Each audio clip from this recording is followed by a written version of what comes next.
help people here all the time and bring us a wonderful time here. Last time I heard somebody say he's our Godfather. I would like to say he's the God. Sometimes, maybe, yeah. Or you are the father? No. Yep. Okay. Today he's going to tell us a touching story, the sixth sense.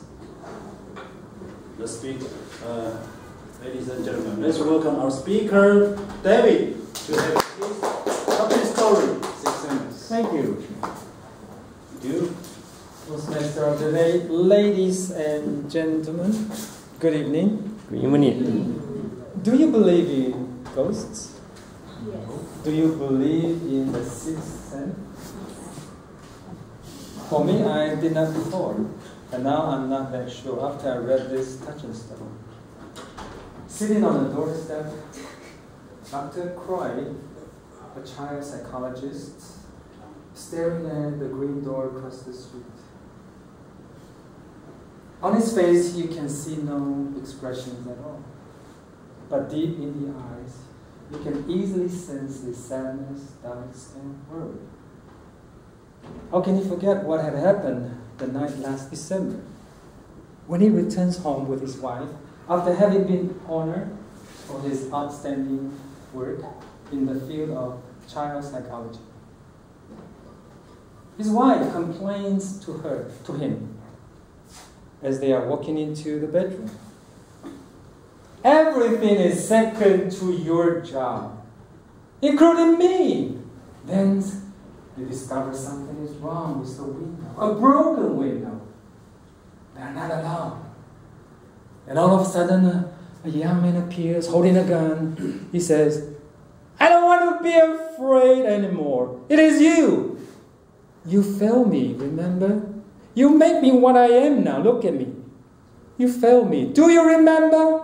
In great panic, Dr. Croy utters a few names. "You are William, John, Misha, all wrong." And finally, he recognizes him as Vincent Gray. He was a patient, a former patient, whom Dr. Croy treated with as a child with hallucination, a disease that causes people to have delusions.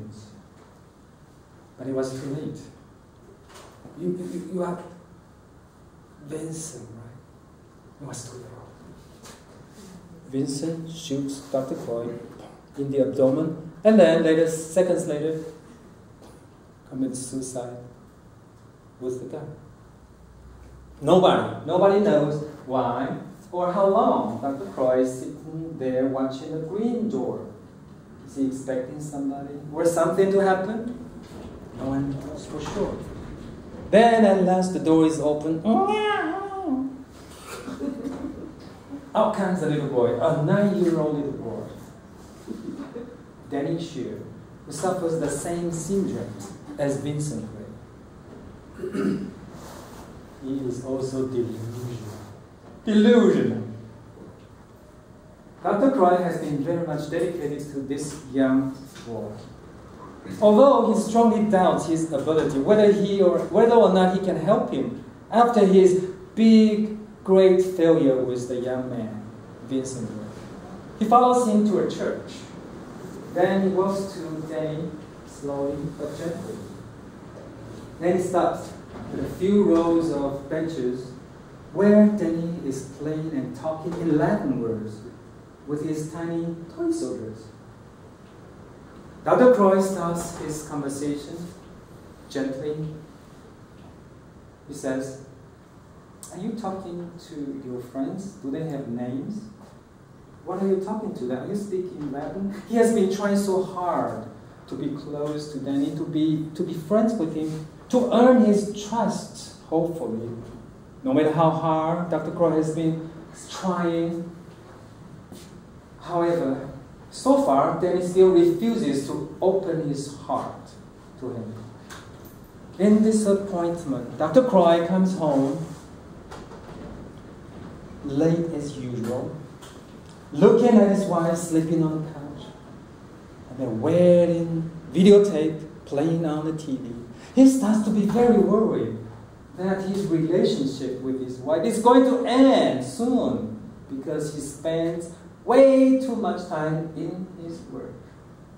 Everything is second to his work, right? As time goes by, things have changed.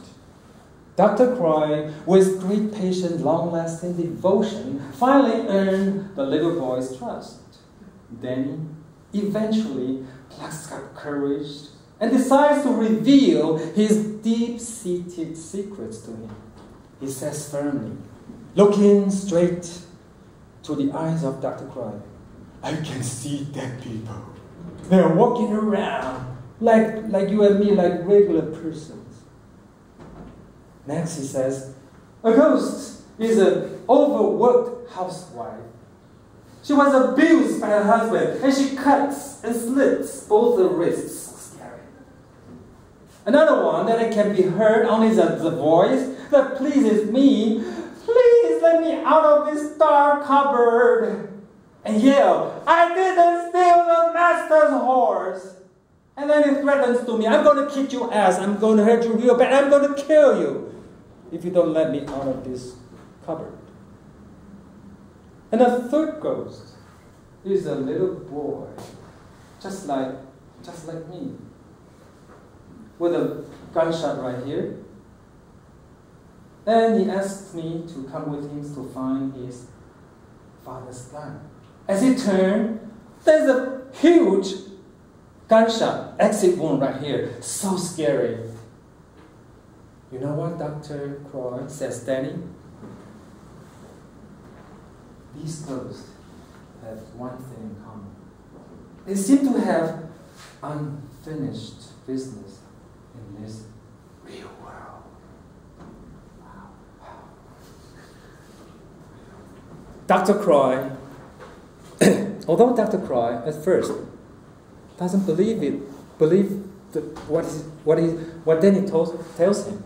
He thinks Danny is simply delusional. But he eventually comes to believe that Danny is actually telling the truth.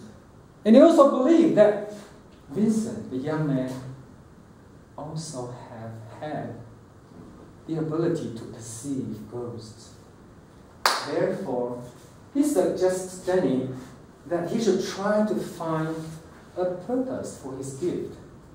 A purpose, a reason for his talent by communicating with the ghosts.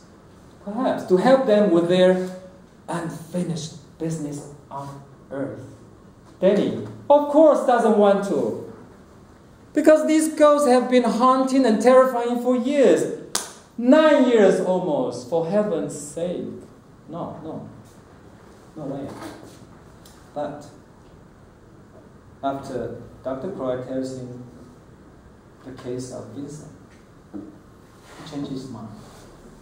He thinks, maybe this is time for me to end this nightmare. And then he makes up his mind to do that. Then one night, a few days later, he sees a ghost, Carol, in the doorway, in the hallway of his house. Then he's so scared that he runs immediately into the tent he pitched. There's a shelter in his bedroom. And the girl shows up again inside the camp and vomits. Sorry. Inside the tent. Although Danny's so scary, but he remembers Dr. Croy's advice, he calms down and tries to talk to her. Danny finds the little girl's house and goes to her house during her funeral reception. Carol, the little girl, dies from a prolonged illness. And Carol's ghost appears again in his bedroom and gives Danny a box. She gets from under her bed. Then he opens the box and inside it is a videotape. When Danny gives it to Carol's father, the videotape shows that Carol's mother putting the floor cleaner fluid into the food Well, the stepmother cared for Carol during her illness. From sadness to shock, and from shock to madness, the father, staring at Carol's stepmother, realizes the true cause of his dear daughter's death.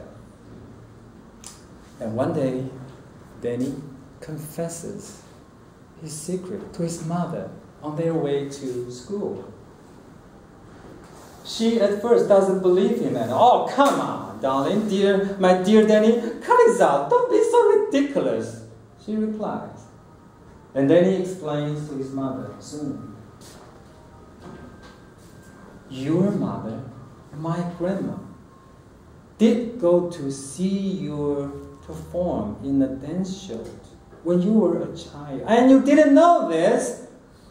You have been so upset, and because you care so much about it.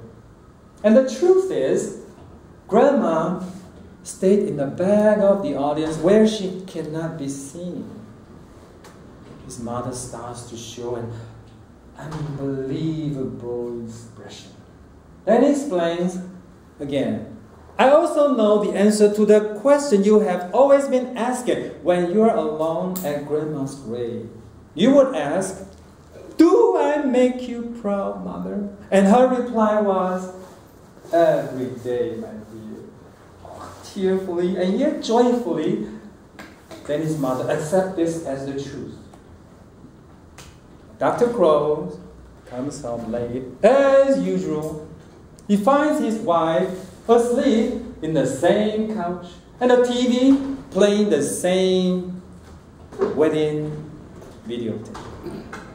Surprisingly, he sees something falls off her sleeping wife's hand, rolling on the floor.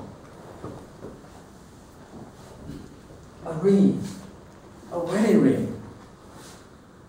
Dr. Croy's wedding ring, which he suddenly discovered he has not been wearing for long.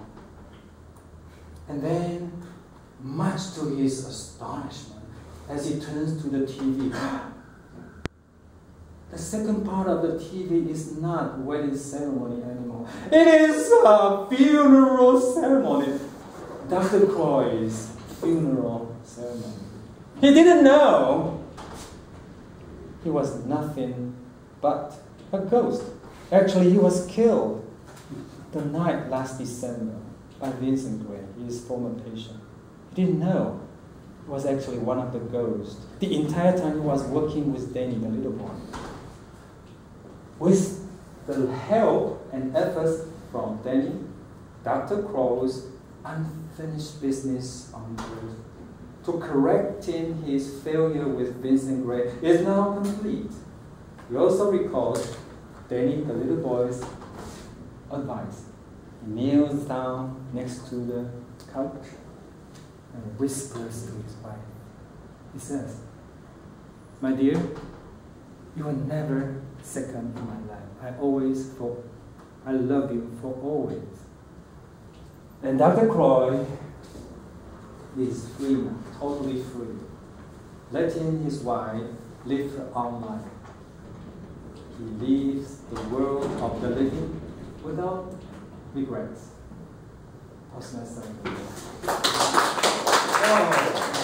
Let's give our marvelous speaker a big round of applause again. What a shock, horrible, and touching story. Thank you. Hey, come on, David. You didn't answer my question again.